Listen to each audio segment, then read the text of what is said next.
La lucha por la fraternidad espiritual. En realidad no sirvió de nada recluirme. La atmósfera seguía siendo opresiva, y por eso mismo comprendí que no bastaba con una actitud meramente pasiva, con no tomar parte en los burdos insultos contra el enemigo. Al fin y al cabo, uno era escritor, tenía la palabra y, por lo tanto, la obligación de expresar sus convicciones, aunque solo fuese en la medida en que le era posible en una época de censura. Escribí un artículo titulado «A los amigos en tierra extraña», en el que, rehuyendo clara y rotundamente las fanfarrias de odio de los demás, confesaba que me mantendría fiel a todos mis amigos del extranjero, aunque de momento fuera imposible establecer contacto con ellos, con el fin de seguir trabajando conjuntamente, a la primera oportunidad, en la construcción de una cultura europea. Lo mandé al periódico alemán más leído. Con gran sorpresa mía, el Berliner Tageblatt no dudó en publicarlo íntegro. Solo una frase, sea quien sea el que corresponda la victoria, fue víctima de la censura, porque entonces no se toleraba ni la más pequeña duda de que Alemania saldría victoriosa, por supuesto, de aquella guerra mundial.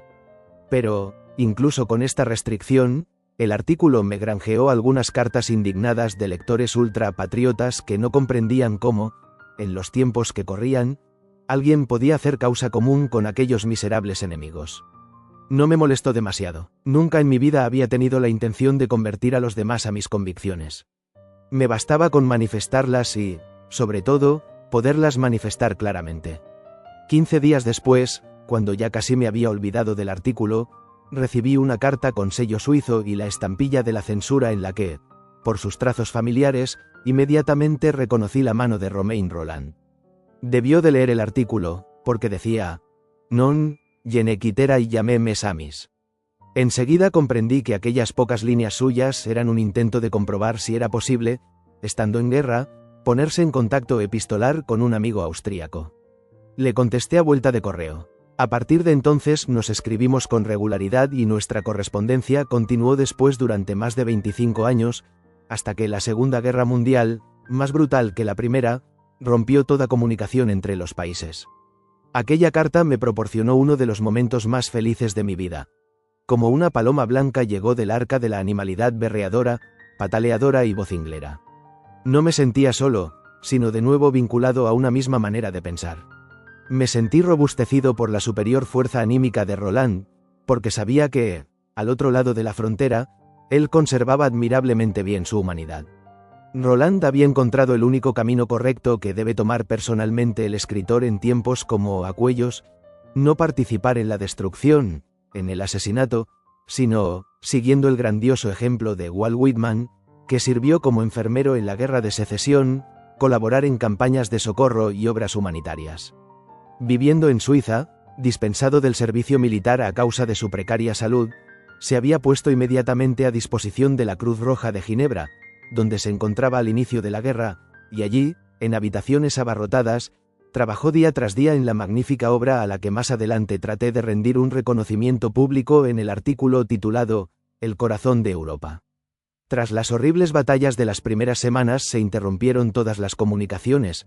En todos los países, los parientes ignoraban si el hijo, el hermano o el padre había caído o solo había desaparecido o lo habían hecho prisionero, y no sabían a quién preguntar, porque del enemigo no cabía esperar información alguna. En medio del horror y de la atrocidad, la Cruz Roja había asumido, como mínimo, la misión de descargar a la gente de la peor de las torturas, la atormentadora incertidumbre sobre el destino de las personas queridas, haciendo llegar la correspondencia de los prisioneros desde los países enemigos a sus respectivas patrias. Este organismo, creado hacía décadas, no estaba preparado para hacer frente a una situación de dimensiones tan descomunales y a las cifras millonarias. Todos los días, todas las horas, se hacía patente la necesidad de ampliar el número de voluntarios, porque cada instante de angustiosa espera se volvía una eternidad para los familiares. A fines de diciembre de 1914 ya ascendían a 30.000 las cartas que la marea de la guerra acarreaba todos los días y al final llegaron a ser 200 personas las que se apiñaban en el estrecho Museo Rat de Ginebra para organizar y contestar el correo diario. Y entre ellas trabajaba, en vez de dedicarse egoístamente a sus ocupaciones, el más humano de los escritores, Romain Rolland. Sin embargo, no había olvidado su otro deber, el del artista comprometido, obligado a expresar sus convicciones, aunque fuera luchando contra la oposición de su propio país e incluso contra la indignación de todo el mundo beligerante. En el otoño de 1914, cuando la mayoría de escritores se desgañitaban proclamando su odio, se escupían y se ladraban los unos a los otros, él ya había escrito aquella confesión memorable, Audesus de la Mele, en la que combatía el odio entre las naciones y reclamaba del artista justicia y humanidad incluso en medio de una guerra. Un artículo que, como ningún otro de la época, provocó opiniones de todo tipo y dejó tras de sí toda una literatura de pros y contras. He aquí, pues, lo que diferenciaba, para bien, la Primera Guerra Mundial de la Segunda. La palabra todavía tenía autoridad entonces. Todavía no la había echado a perder la mentira organizada, la propaganda, la gente todavía hacía caso de la palabra escrita, la esperaba. En tanto que en 1939 ni una sola manifestación de un escritor producía el más mínimo efecto, ni para bien ni para mal, y en tanto que hoy ni un solo libro, opúsculo, artículo o poesía conmueve el corazón de las masas ni influye en su pensamiento, en 1914 una poesía de 14 versos, como aquel Canto de odio, de Lissauer, una declaración tan necia como la de los 93 intelectuales alemanes, y, por otro lado, un artículo de 8 páginas como el Audesus de la Mele, de Roland o una novela como Le Feu de Barbuse, podían llegar a convertirse en todo un acontecimiento. Y es que la conciencia moral del mundo todavía no estaba tan agotada ni desalentada como lo está hoy, aún reaccionaba con vehemencia, con la fuerza de una convicción secular, ante cualquier mentira manifiesta, ante toda violación del derecho internacional y de los derechos humanos. Una violación de la ley, tal como la invasión de la neutral Bélgica por Alemania, algo que hoy apenas sería objeto de críticas serias, desde que Hitler ha convertido la mentira en una cosa natural y ha elevado a la categoría de ley todo acto antihumano. En aquellos días todavía era capaz de sublevar al mundo de un extremo a otro. El fusilamiento de la enfermera Kabel y el torpedeamiento del Lusitania fueron más nefastos para Alemania, debido a un estallido de indignación ética universal, que una batalla perdida. En aquellos tiempos, cuando las olas de incesante cháchara de la radio no inundaban aún el oído y el alma de la gente, para el poeta, para el escritor francés, hablar no era en absoluto una acción estéril. Al contrario, la manifestación espontánea de un gran escritor producía un efecto 1000 veces mayor que todos los discursos oficiales de los gobernantes, de los cuales se sabía que se adaptaban táctica y políticamente al momento y que, en el mejor de los casos, solo decían verdades a medias. También en este aspecto de confianza en el escritor como mejor garante de un modo de pensar puro, aquella generación, tan decepcionada después, conservaba una fe infinitamente mayor. Ahora bien, los militares, y los organismos oficiales a su vez, puesto que conocían esta autoridad de los poetas, trataban de uncir a su servicio de instigación a todos los hombres de prestigio moral e intelectual. Los llamaban para que declarasen, demostrasen, confirmasen y jurasen que todas las injusticias, todos los males venían de la parte contraria y que el derecho y la verdad eran exclusivos de la nación propia. Con Roland no lo consiguieron. Para él, su misión no consistía en enrarecer todavía más la atmósfera cargada de odio, sobreexcitada por todos los medios de instigación, sino, todo lo contrario, en purificarla. Quien hoy relea las 8 páginas del artículo Audesus de la Mele, probablemente ya no comprenderá el inmenso impacto que en su día tuvo. Si alguien lo lee con los sentidos claros y fríos, verá que todo lo que Roland postulaba en él no son sino obviedades de perogrullo. Pero sus palabras fueron dichas en una época de locura colectiva que hoy difícilmente se puede reconstruir. Los ultrapatriotas franceses lanzaron un grito de horror cuando el artículo apareció, como si por un descuido hubiesen puesto la mano en un hierro candente. De la noche a la mañana sus mejores amigos boicotearon a Roland, los libreros no se atrevieron a exponer el Jean Christophe, las autoridades militares, que necesitaban el odio para estimular a los soldados, sopesaron la posibilidad de tomar medidas contra él, y apareció una retahíla de opúsculos con el argumento de Second don pendant la guerre à l'humanité est volée à la patrie. Pero, como de costumbre, los alaridos demostraron que el golpe había acertado de lleno en la diana. El debate sobre la postura del intelectual en tiempos de guerra ya era imparable y el problema quedaba inevitablemente planteado para cada individuo. Entre todos los recuerdos extraviados, lo que más me apena es no disponer de las cartas de Roland de aquellos años, la idea de que se destruyeran o se perdieran irremisiblemente en aquel nuevo diluvio me pesa como una responsabilidad, porque, prescindiendo del gran afecto que siento por su obra, considero posible que un día cuenten entre las páginas más bellas y humanas que se desprendieron de su gran corazón y su apasionada inteligencia. Escritas desde la desmesurada conmoción de un alma compasiva y con toda la fuerza de una exasperación impotente a un amigo del otro lado de la frontera, por lo tanto oficialmente a un enemigo, quizá constituyan los documentos morales más conmovedores de una época en la que comprender exigía un esfuerzo enorme y permanecer fiel a las propias convicciones requería un coraje inmenso. Esta correspondencia entre amigos pronto cristalizó en una propuesta concreta. Roland me alentaba para que intentásemos invitar a los intelectuales más importantes de todas las naciones a una conferencia conjunta en Suiza, a fin de alcanzar una posición más digna y unitaria, y quizás incluso a lanzar una llamada solidaria al entendimiento mundial.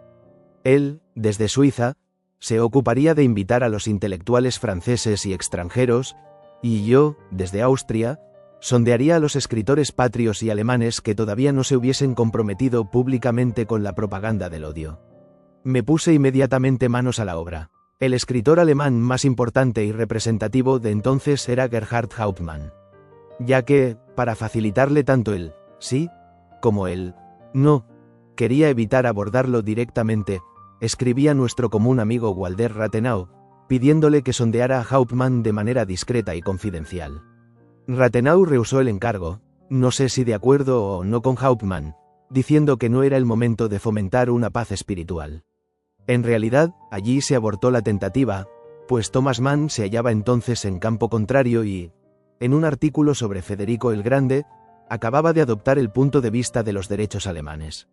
Rilke, a quien yo sabía a nuestro favor, se inhibía por principio de toda acción pública y colectiva. El antiguo socialista de Mel firmaba las cartas, con un infantil orgullo patriótico, como Teniente de Mel. En cuanto a Hofmannsthal y Jacob Wassermann, en conversaciones privadas me había convencido de que tampoco se podía contar con ellos, de modo, pues, que no había muchas esperanzas por parte alemana, y Roland tampoco tuvo demasiado éxito en Francia. En 1914 y en 1915 era demasiado pronto todavía, y la guerra parecía demasiado lejana a los hombres de la retaguardia. Estábamos solos, aunque no del todo. Algo habíamos conseguido ya con nuestro intercambio epistolar.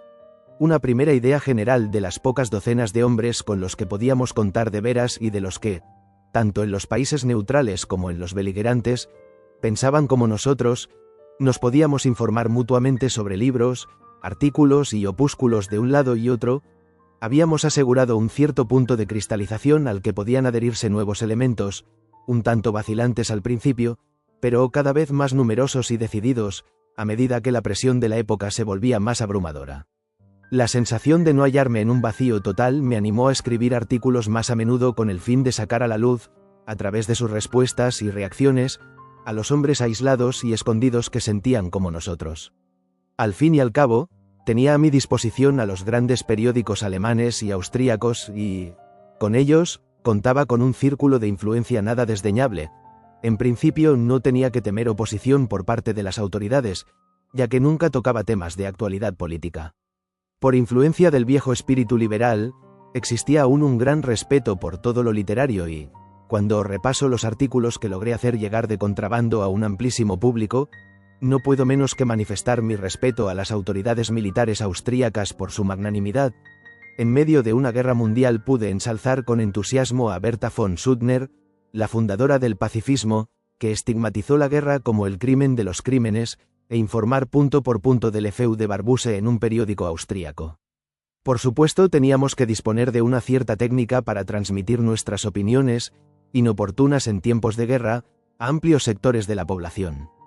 Así cruzaban la frontera, de un lado para otro, haces de luz intermitente que no eran sino recordatorios. Un pequeño episodio posterior me demostró hasta qué punto los entendían aquellos a los que iban destinados.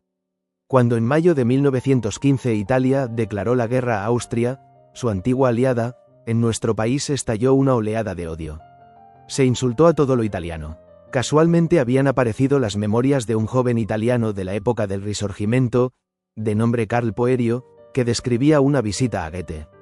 Para demostrar, en medio del vocerío de odio, que los italianos habían mantenido desde siempre muy buenas relaciones con nuestra cultura, escribí, a modo de ejemplo, un artículo titulado Un italiano en casa de Goethe, y como el libro había sido prologado por Benedetto Croce, aproveché la ocasión para dedicar unas palabras de sumo respeto a Croce.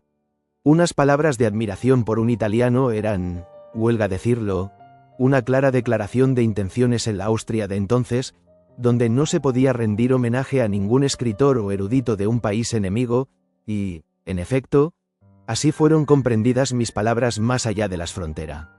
Croce, que a la sazón era ministro en Italia, me contó en una ocasión ulterior que un empleado del ministerio, que no sabía leer alemán, le había comunicado un tanto perplejo que el principal periódico enemigo publicaba algo contra él, porque era incapaz de concebir una referencia que no fuera adversa.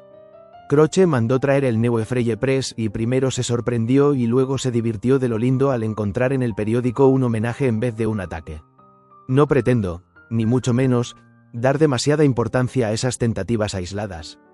Huelga decir que no tuvieron ni la más mínima influencia en el curso de los acontecimientos. Pero nos ayudaron, tanto a nosotros como a muchos lectores desconocidos. Mitigaron el horrible aislamiento y la desesperación moral en los que se encontraba el hombre del siglo XX dotado de sentimientos realmente humanos. Y en los que, me temo, se encuentra también hoy, después de 25 años, igual de impotente ante la prepotencia o incluso más. Yo era entonces plenamente consciente de que, con aquellas pequeñas protestas y argucias, no conseguiría librarme de la verdadera carga. Poco a poco fue naciendo dentro de mí el plan de una obra en la que no solo pudiera contar detalles personales, sino también exponer todas mis ideas sobre la época y la gente, sobre la catástrofe y la guerra. Ahora bien, para poder describir la guerra en una síntesis literaria me faltaba, si bien se mira, lo más importante, verla. Hacía casi un año que estaba anclado en aquella oficina y, lo más importante, la realidad y la atrocidad de la guerra, ocurría en una lejanía invisible. Varias veces se me había presentado la ocasión de ir al frente. Periódicos importantes me habían pedido por 3 veces que me fuera con el ejército como corresponsal. Pero cualquier descripción de la guerra habría implicado la obligación de presentarla en un sentido exclusivamente positivo y patriótico, y yo me había jurado, un juramento que mantuve también en 1940, no escribir jamás una palabra que aprobara la guerra o desacreditara a otra nación. Y entonces surgió casualmente una oportunidad. La gran ofensiva austroalemana había cruzado las líneas rusas cerca de Tarnow en la primavera de 1915 y había conquistado Galitzia y Polonia en un solo ataque masivo. Para su biblioteca, el archivo militar quería reunir los originales de todos los anuncios y proclamas rusos en suelo austríaco ocupado, antes de que los arrancaran y destruyeran. El coronel, que conocía mi técnica de coleccionista, me preguntó si quería ocuparme de esta misión. Naturalmente aproveché la oportunidad en el acto y me expidieron un pasaporte para que, sin depender de ninguna autoridad en especial ni estar a las órdenes de ninguna administración ni de ningún superior, pudiera viajar en cualquier tren militar y moverme libremente por donde quisiera, una cosa que provocó incidentes de lo más singular, porque yo no era oficial, sino solo sargento primero y vestía un uniforme sin insignias especiales. Cuando mostraba mi misterioso documento, suscitaba un respeto extraordinario, pues los oficiales y funcionarios del frente sospechaban que yo era un oficial del Estado Mayor disfrazado o, si no, que tenía alguna misión secreta. Pero como evitaba el comedor de oficiales y solo me alojaba en hoteles, obtuve, además, el privilegio de mantenerme fuera de la gran maquinaria y de poder ver, sin guía alguno, todo lo que quería ver. La misión propiamente dicha, la de reunir proclamas, no me supuso demasiado trabajo. En cuanto llegaba a una de aquellas ciudades de Galitzia, Tarnow, Drohoyezhov o Olenberg, encontraba en la estación a un grupo de judíos, llamados factores, cuyo oficio consistía en proporcionarle a uno todo lo que quería. Bastaba con decir a uno de estos expertos en todo que buscaba proclamas y avisos de la ocupación rusa para que el factor corriera como una comadreja y transmitiera el encargo, por vías misteriosas, a docenas de subfactores. Al cabo de 3 horas, y sin que yo hubiera tenido que dar ni un solo paso, tenía reunido el material en la colección más completa y perfecta que cabía imaginar. Gracias a esta organización modélica, me quedaba tiempo para ver cosas, y vi muchas. Vi, sobre todo, la terrible miseria de la población civil, sobre cuyos ojos aún se cernía como una sombra todo lo que había tenido que sufrir. Vi la miseria, jamás sospechada, de la población judía hacinada en los guetos, donde entre 10 y 12 personas vivían en una sola habitación de planta baja o del sótano. Y por primera vez vi al enemigo. En Tarnow tropecé con el primer transporte de soldados rusos hechos prisioneros. Sentados en el suelo, permanecían encerrados en un gran cuadrilátero, fumando y charlando, vigilados por 2 o 3 docenas de soldados tiroleses de la milicia nacional, tirando a viejos, la mayoría con barba, que iban tan andrajosos y descuidados como los mismos prisioneros y poco se parecían a los soldados elegantes, bien afeitados y con lustrosos uniformes que aparecían en los periódicos ilustrados de nuestro país. Pero aquella vigilancia carecía en absoluto de un aire marcial o draconiano. Los prisioneros no mostraban deseo alguno de huir y los milicianos austríacos tampoco parecían inclinados a tomarse con demasiado rigor su misión de guardianes. Se sentaban con los prisioneros como buenos camaradas y como no se podían entender en sus respectivas lenguas, todos ellos se divertían soberanamente. Intercambiaban cigarrillos, miradas y risas. Uno de los tiroleses acababa de sacar de una pringosa cartera las fotografías de su mujer y sus hijos y las mostraba a los enemigos, que las admiraban por turno y, señalando con los dedos, preguntaban si tal o tal niño tenía 3 o 4 años. Me embargó la irresistible sensación de que aquellos hombres sencillos y primitivos comprendían mejor la guerra que nuestros escritores y catedráticos de universidad, a saber, como una desgracia que les había sobrevenido y contra la cual nada podían hacer, y por eso mismo, todo el que sufría aquel infortunio era como un hermano. Ese descubrimiento me sirvió de consuelo durante todo el viaje, cuando pasaba por ciudades destruidas por los cañones y delante de comercios saqueados cuyos muebles yacían esparcidos en mitad de la calle como miembros amputados y entrañas arrancadas. Asimismo, los campos sembrados y exuberantes que se extendían entre las zonas de guerra hicieron que renaciera en mí la esperanza de que, al cabo de pocos años, habrían desaparecido todos los destrozos. Entonces aún no me podía imaginar, claro está, que con la misma rapidez con que desaparecían de la faz de la tierra las huellas de la guerra, también podía desaparecer el recuerdo de su horror de la memoria de los hombres. En los primeros días aún no había conocido el auténtico horror de la guerra.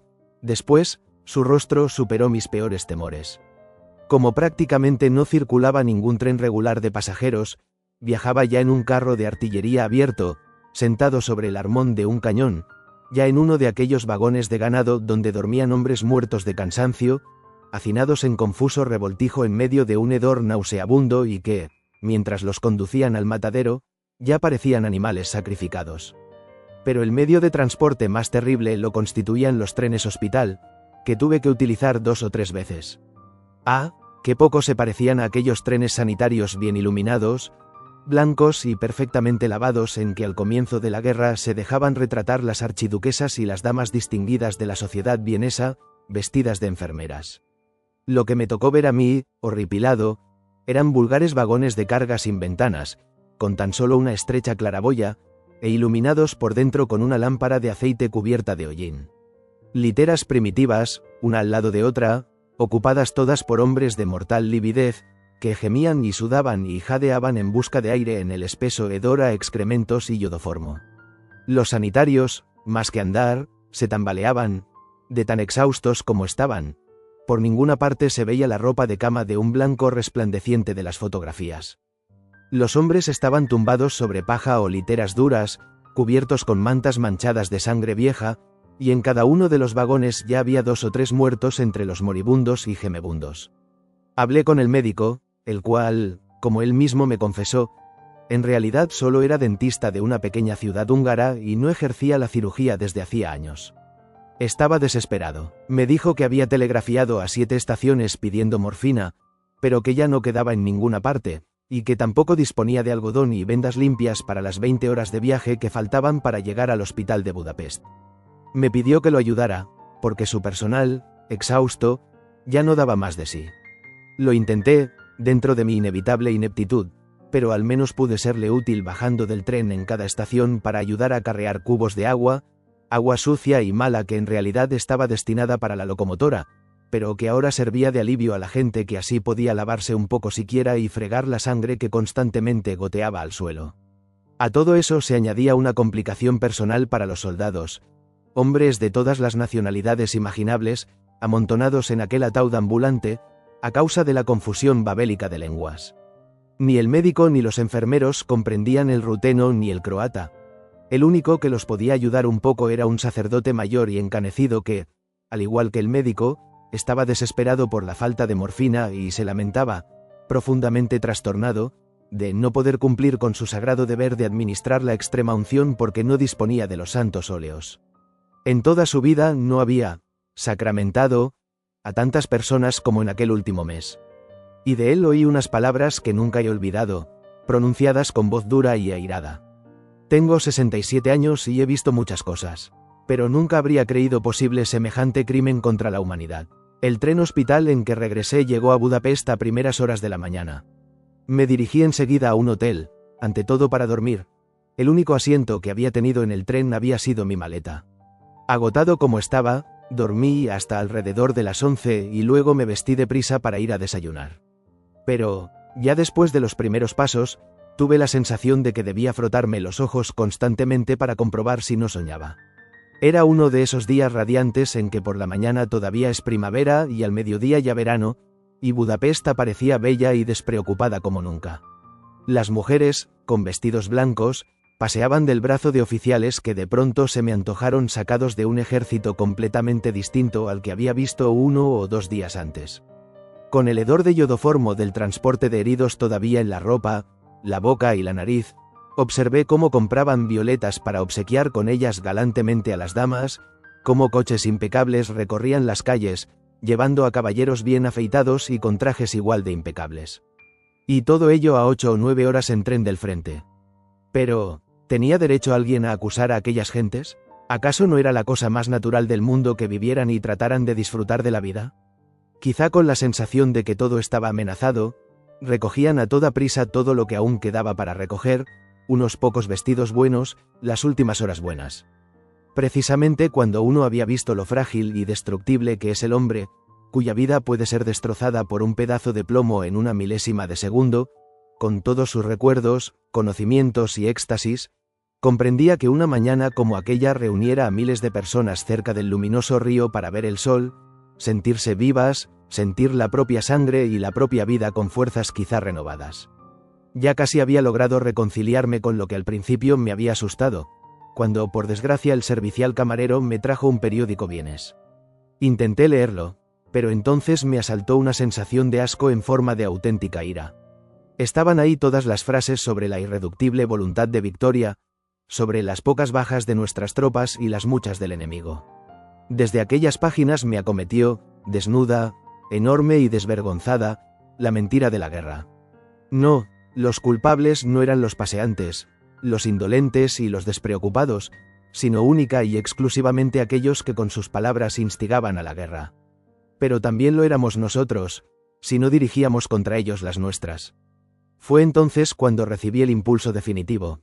Era preciso luchar contra la guerra. Tenía el material preparado dentro de mí, solo faltaba para empezar esa última y clara confirmación de mi instinto. Había reconocido al adversario contra el cual tenía que luchar, el falso heroísmo que prefiere enviar al sufrimiento y a la muerte primero a los demás, el optimismo barato de profetas sin conciencia, tanto políticos como militares que, prometiendo sin escrúpulos la victoria, prolongan la carnicería y, detrás de ellos, el coro que han alquilado, todos esos charlatanes de la guerra, como los estigmatizó Berfel en su bello poema. El que exponía una duda, entorpecía su actividad política, al que les daba una advertencia, lo escarnecían llamándolo pesimista, al que estaba en contra de la guerra, que ellos mismos no sufrían, lo tachaban de traidor. Era la pandilla de siempre, eterna a lo largo de los tiempos, que llamaba cobardes a los prudentes, débiles a los humanitarios, para luego no saber qué hacer, desconcertada, en la hora de la catástrofe que ella misma irreflexivamente había provocado. Era la misma pandilla que se había burlado de Casandra en Troya y de Jeremías en Jerusalén. Yo nunca había comprendido tan bien la tragedia y la grandeza de estos personajes como en aquellas horas, demasiado parecidas a las que vivieron ellos. Desde el principio no creí en la victoria y una sola cosa sabía con seguridad, que aunque se consiguiera a costa de inmensos sacrificios, nunca justificaría las víctimas. pero siempre me quedaba solo entre los amigos cuando hacía tales advertencias, y los confusos alaridos de victoria antes del primer disparo y el reparto del botín antes de la primera batalla a menudo me hicieron dudar de si no era yo el loco en medio de tantos cuerdos o, mejor dicho, el único espantosamente despierto en medio de su embriaguez. Así, pues, me resultó bastante natural describir de forma dramática la situación singular y trágica del derrotista, palabra que se había inventado para imputar la voluntad de derrota a los que se afanaban por llegar a un entendimiento. Escogí como símbolo a la figura de Jeremías, el profeta que predicaba en vano. Pero no me interesaba en absoluto escribir una obra pacifista, poner en verso una verdad tan de perogrullo como que la paz es mejor que la guerra, sino que quería describir otro hecho. Quien en tiempos de entusiasmo es menospreciado por débil y pusilánime, en el momento de la derrota suele demostrar ser el único que no solo la soporta, sino que también la domina. Desde mi primera pieza, Thersites, nunca me había dejado de preocupar el problema de la superioridad anímica del vencido. Siempre me ha fascinado la idea de mostrar el endurecimiento interior que en el hombre provoca cualquier forma de poder y el entumecimiento del alma que la victoria produce en pueblos enteros, para luego contrastarlos con el poder de la derrota, que agita al alma e imprime en ella profundos y dolorosos surcos. En medio de la guerra, mientras los demás se demostraban mutuamente la infalible victoria con prematuros gritos de triunfo, yo me precipité al más profundo abismo de la catástrofe y allí busqué la ascensión.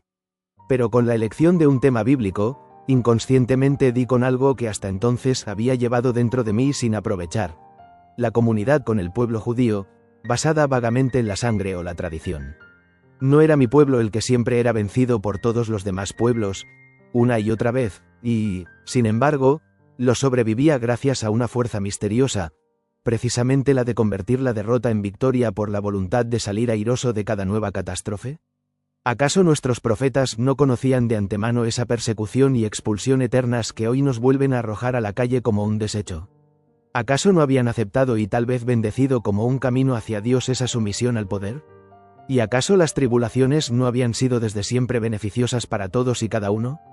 Yo lo experimenté complacido mientras escribía este drama, el primero de mis libros que probé en mi fuero interno. Hoy sé que, de no haber sido por todo lo que sufrí y presentí antes, durante y después de la guerra, habría seguido siendo el escritor que era antes de ella, gratamente emocionado, como se dice en el ámbito de la música, pero no cautivado ni conmovido ni afectado hasta lo más profundo del alma. Ahora, por primera vez tenía la sensación de hablar por mi propia boca y por la de la época.